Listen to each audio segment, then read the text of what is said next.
Avec l'interpellation, donc, c'est confirmé de 3 personnes, 3 femmes, à la sortie d'un appartement donc de Boussy-Saint-Antoine dans l'Essonne.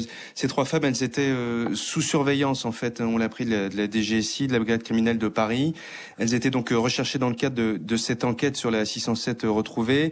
Intervention donc qui a été marqué par la réponse donc d'une femme qui a utilisé un couteau pour agresser un policier avec l'utilisation d'une arme en riposte de la part d'un policier. Cette femme, elle est blessée, mais les 3 femmes seraient donc en vie et donc interpellées dans le cadre de cette affaire. Je vous rappelle qu'il y a 2 couples aussi qui sont toujours donc en garde à vue dans cette affaire qui est menée conjointement par la DGSI, donc les services de renseignement intérieur, et également les services de la brigade criminelle de Paris.